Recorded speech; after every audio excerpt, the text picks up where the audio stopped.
Hey everybody, it's Dustin Coyle again. I'm just sitting around. I have nothing but intelligent thoughts for you ever. And that's what we're doing here. This is the Daily Wager, as you've come to expect every motherfucking morning. Here we are, Wednesday, April maybe 5th or something like that. How did we do yesterday? Pretty damn good. I got that big money line parlay. Spurs win in overtime, almost lost it for me, but I get that. I get Golden State and Cleveland. I made some pretty good money on that. What else did I do? I think I missed on the Toronto Raptors. I won a couple other home games, I think. Can't really remember. I think I got the Jazz to win, and I don't know, a couple other ones. But it was a good day overall for me. For you, I hope so just as much. But with no further ado, let's start the show. We got 8 games in the league tonight. Probably each team has about 5 games left, so this is definitely the stretch run of the league. A lot of playoff positions still up for grabs, especially in a few of these games we're going to talk about. We're going to start right there, 5 o'clock game. Miami, the 9th seed, at Charlotte, the 10th seed. Must-win situation for both of them. Dion Waiters is still going to be out. The Heat are 3-5 in the 8 games Waiters has missed. Charlotte just lost yesterday to Washington. Kemba Walker had 37 points. And then Miami didn't play yesterday, but just lost 2 days ago at home to the Nuggets. Without Waiters, I don't think this team is nearly as explosive. They don't have the scoring presence that you need to win ball games.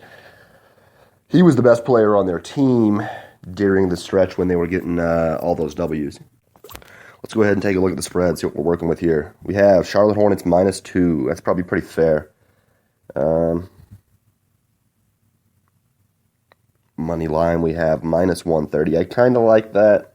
I'm teetering on the edge of a -130 for the Hornets. I think that they're probably going to win. They're a pretty damn good road team, and like I said, without Dion Waiters, I just don't think that Miami is going to be able to keep up with them. So, I'm kind of teetering on the brink of the -130. We're going to think about it once we get to the end of the show, and I'll tell you whether to take it or not. Probably do take it, but let's wait a minute and see how the rest of the day plays out. Give myself a minute to contemplate.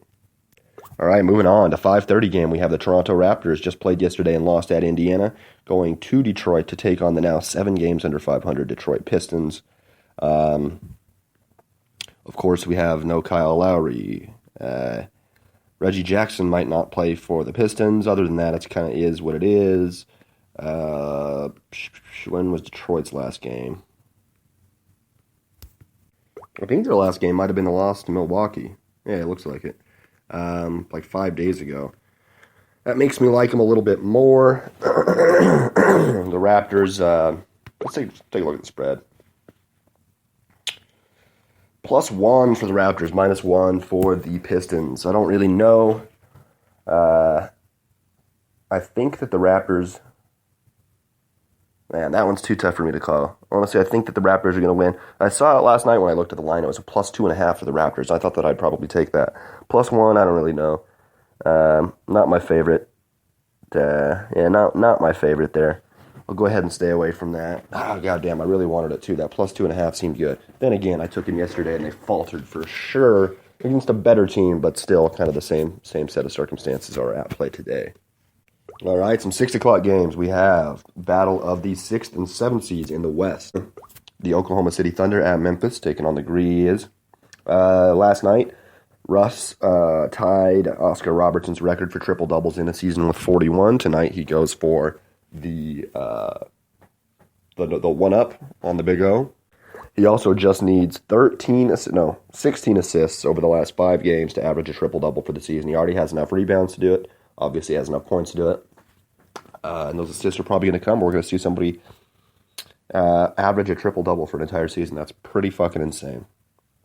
Other than that, it looks like it is pretty much what you would think it is. I don't see anybody really out. Let's take a look at the spread. Grizzlies -1.5 points. That's pretty much exactly what I thought it would be. I have no idea who I like here. This game for me is harder to pick. I think I like Toronto more than I like either of these teams just because Oh, man. It's just a tough turnaround. Grizz just played in San Antonio, now going home. And Oklahoma City crushing Milwaukee. I think that one is an easier game. Russ actually got to sit out some of the end of the game. Maybe off the top of my head, I like Oklahoma City. Again, this game's going to be too close to call. 1.5 points. That's going to be a minus 130 or something like that. Obviously, nothing special. Minus 120 to a plus 100. I'm going to stay away from it. Again, one of those close-ass games that I'm not sure how to take it one way or the other. So, let's move on. Another 6 o'clock game. We have Denver at Houston. Denver, I think, is a half game back in 8th. Houston is in 3rd, pretty much just stuck there. Nothing really can happen. Sam Decker broke his hand on Sunday. He's going to be out for a while, obviously. Trevor Ariza, Ryan Anderson, James Harden. We need to see if they're going to play. It's pretty unclear right now if they're going to play. My opinion, if you get James Harden, take the Rockets at home on the money line. I know it's going to be a pretty big one. If not, stay away from it. This is one of those that we're going to have to keep our eye on during the day just to see where it's going. We have a -9 for the Rockets, so I'm going to assume that BetOnline AG thinks that Harden is going to play, or at least they're putting the spread out as if Harden's going to play. A -430, so I would imagine that is true. If Harden doesn't play and I can get a plus 360 from the Nuggets, I'll probably take that. If Harden does play, I'm going to take the -430 for the Houston Rockets. All right, one more 6 o'clock game. ESPN this time. Battle for first place in the East. We have the 50-27 Cavs at the 50-27 Boston Celtics. Looks like pretty much just about everybody's going to play. Avery Bradley is supposed to be coming back today. Other than that, it just kind of is what it is. Let's take a look at the spread. We have a spread looking at, where are we? The Celtics -4. I like the Cavs +4 here. They are a better team, and I kind of expect them to be able to turn it on here at the end. They've won 3 straight games. They have been playing better than they had before. And I think +4, that gives you a little bit of wiggle room. I like it. Give me the Cavs, +4 on the underdog pick. Alrighty, a 6:30 game. This one should be easy. The Lakers at the Spurs. Spurs are aiming for the season sweep of the Lakers. They just won their 60th game yesterday. They're, kicking people's ass, clearly. Let's take a look at the spread. -10 for the Spurs. Probably pretty fucking accurate there. Money line we're looking at -550 for the Spurs. I'll take it. I think it's the Spurs -550. I'll take that. I don't see that the Lakers are going to be able to win that game. Go ahead and pull that out your ass and put it up.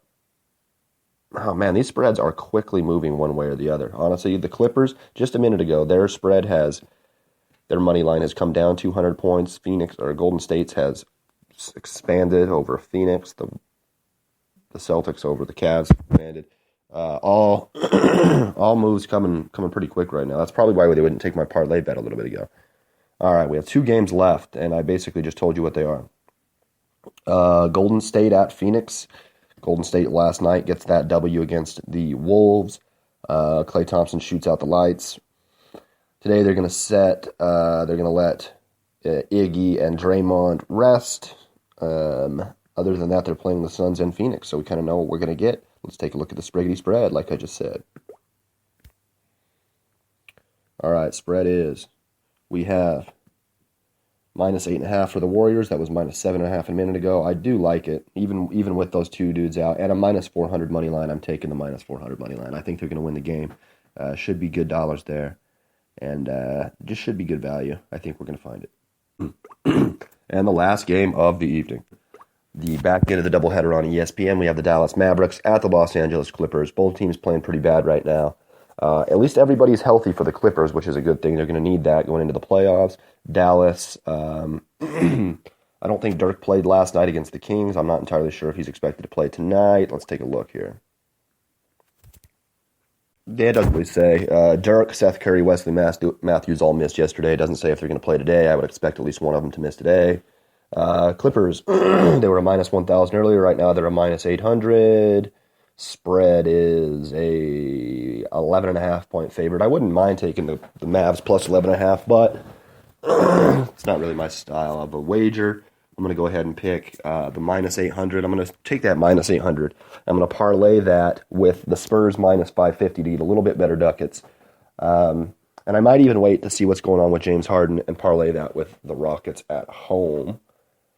And other than that, we're taking the Warriors minus 400 on the road. Ooh, today could be tough. The Cavs plus 4 on the road. And the Hornets I'm going to take minus 130, basically even dollars at home. Alrighty. So this brings us to the end of the show. This has been another episode of the Daily Wager. We're talking Wednesday, April 5th. Basically, I'm going to get a little food. I'm going to come back and we're going to do the recap show of the Bellator 175 program over the weekend. And then we'll see what happens from there. Until then, this has been Intelligent Thoughts. I love you.